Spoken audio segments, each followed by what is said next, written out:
அதிர்ஷ்டம் நியூஸுக்கு வரவேற்கிறோம். இன்னைக்கு கரூர்ல அஜய் ரோஸ்தகி திடோமுகேவுக்கு ஆப்பு வச்சிருக்காராம். இன்னைக்குதான் விசாரணைய தொடங்கினாரு. தொடங்குன அன்னைக்கே ஆப்பா? ஆமாங்க. அங்க இருக்கக்கூடிய 2 IPS அதிகாரிகள் இங்க வந்து விசாரிச்சுட்டு இருக்கிறாங்க. விசாரணை போற பாதைய பார்த்தா கண்டிப்பா இங்க இருக்கக்கூடிய டிடோமுகேவுக்கு ஆப்பு. அதுதான் உளவுத்துறை சொன்ன தகவல்.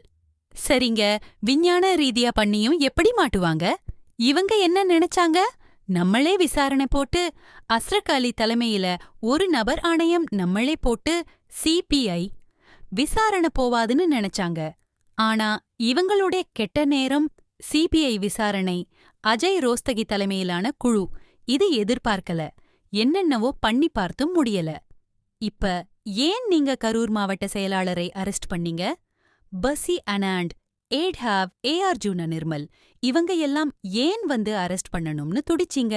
இப்படி பல கேள்விகளை கேட்டு திணறடிக்கிறாராம் அஜய் ரோஸ்தகி. நீங்க ஏன் பிரஸ் மீட் கொடுத்தீங்க? அந்த முன்னாள் அமைச்சர் ஏன் உள்ள வந்தாரு? இப்படி பல கேள்விகள் கேட்கறதுனால திணறி போயிருக்கிறதாம் மேலிடம். அது மட்டுமல்லாமல் இவங்க சொன்ன போலீஸ் எண்ணிக்கை தவறா இருக்காம். அந்த நேரத்துல இவங்க சொன்ன காவல்துறையினர் அந்த இடத்துல ஸ்பாட்ல இல்ல. எல்லாருடைய செல்போனையும் ஆய்வு பண்ணிட்டாங்க. இப்ப அடுத்து 10 ரூபாவ கூப்பிடுவாங்க அப்படிங்கறதுனால பதட்டத்துல இருக்குதாம் மேலிடம்.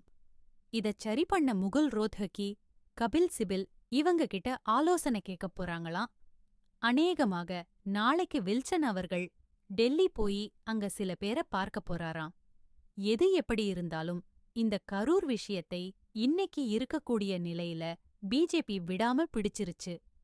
எப்படியாவது ஜனவரி இறுதிக்குள்ள இதற்கான விசாரணை முடியணும்னு ஸ்ட்ரிக்டா சொல்லிட்டாராம் அமித்ஷா. அப்ப இவங்க மாட்டப் போறது உறுதியான்னு கேட்டா ஏறக்குறைய அப்படித்தான் தெரியுது. நீங்க சொல்லுங்க, இத பத்தி நீங்க என்ன நினைக்கிறீங்க? நன்றி, வணக்கம்.